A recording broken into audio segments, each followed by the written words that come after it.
नमस्कार, हेल्थ गप्पामध्ये आपलं स्वागत आहे. आरोग्याशी संबंधित अशाच महत्त्वाच्या माहितीसाठी व्हिडिओला लाईक करा, चॅनलला सबस्क्राईब करा आणि बेल आयकॉन दाबायला विसरू नका. चला तर मग आजच्या या खूप महत्त्वाच्या विषयाची सुरुवात करूया. एक साधा प्रश्न आहे. तुम्हाला वारंवार तोंड येतं का? म्हणजे तोंडामध्ये सारखे फोड येणं, छाले पडणं असं होतं का तुमच्यासोबत? किंवा असं होतं का की काही तिखट खाल्लेलं नाहीये पण तरीही जिभेची सारखी आग होतीये, जळजळ होतीये? आता जर या दोन्ही प्रश्नांची उत्तरं हो असतील तर 1 मिनिट थांबा. कारण आपण याला सहसा पोटातली उष्णता किंवा पोट साफ नाहीये असं म्हणून सोडून देतो. पण हे इतकं साधं नाहीये. हे आपलं शरीर देत असलेले एक वॉर्निंग सिग्नल असू शकतं, एका मोठ्या व्हिटॅमिनच्या कमतरतेचं. तर मग तोंडात होणाऱ्या या त्रासाचा आणि व्हिटॅमिन B12चा नेमका संबंध काय आहे? चला यामागचं सायन्स एकदम सोप्या भाषेत समजून घेऊ.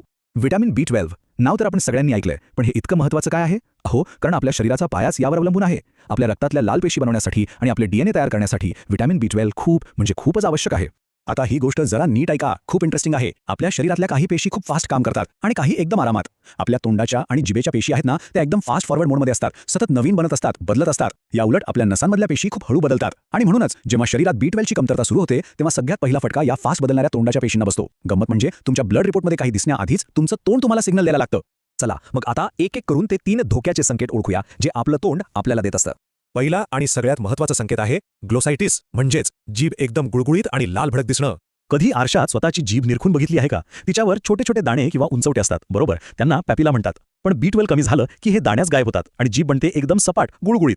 कधी कधी तर सुजते आणि तिचा रंग इतका गडद लाल होतो की डॉक्टर त्याला बीफी रेड टंग असंही म्हणतात. दुसरा धोक्याचा संकेत आहे बर्निंग माउथ सिंड्रोम. सोप्या भाषेत सांगायचं तर तोंडात आणि जिभेला सतत आग होणं. ही जी जळजळ होते ना, ती उगाच नाही होत. व्हिटॅमिन B12च्या कमतरतेमुळे आपल्या जिभेमधल्या बारीक सारीक नसांना इजा पोहोचते, त्या डॅमेज होतात. आणि मग काय, काहीही तिखट किंवा गरम खाल्लं नाही तरी जिभेची आग होते आणि चुकून काही तिखट खाण्यात आलं तर मग विचारायलाच नको.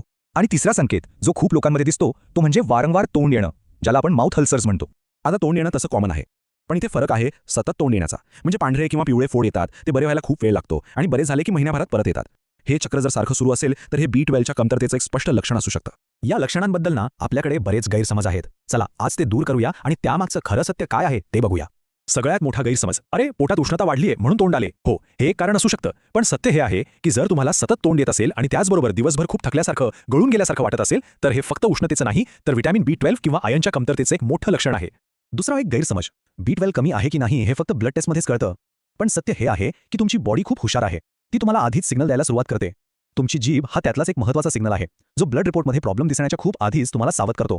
आणि म्हणूनच अगदी बरोबर म्हटलं जातं की तुमची जीभ हा तुमच्या आरोग्याचा आरसा आहे. तुमच्या आत काय चाललंय हे ती बरोबर दाखवते, त्यामुळे तिच्याकडे दुर्लक्ष करून अजिबात चालणार नाही. ठीक आहे, मग आता लक्षणं समजली, गैरसमज दूर झाले. पण जर खरंच असा त्रास होत असेल तर करायचं काय? पुढचा योग्य पाऊल कोणतं? घाबरून जाऊ नका, फक्त 3 सोप्या गोष्टी करायच्या आहेत. पहिलं म्हणजे डॉक्टरांना भेटा आणि त्यांच्या सल्ल्याने B12ची एक ब्लड टेस्ट करून घ्या. दुसरं, रोजच्या जेवणात थोडे बदल करा, खास करून जे शाकाहारी आहेत त्यांनी दूध, दही, पनीर, ताक हे पदार्थ आहारात वाढवा. आणि तिसरं, सगळ्यात महत्त्वाचं, स्वतःच्या मनाने कुठलीही गोळी घेऊ नका. डॉक्टर जे सप्लिमेंट सांगतील तेच आणि तेवढंच घ्या. तर मग जाता जाता स्वतःला एक प्रश्न नक्की विचारा, तुमची जीभ तुम्हाला काय सांगायचा प्रयत्न करत आहे? तिच्याकडे लक्ष द्या, तिचे इशारे ओळखा. वॉर्निंग, या व्हिडिओमधील माहिती केवळ शैक्षणिक हेतूंसाठी आहे. हा वैद्यकीय सल्ल्याला पर्याय नाही. कोणताही उपाय करण्यापूर्वी आपल्या डॉक्टरांचा सल्ला नक्की घ्या.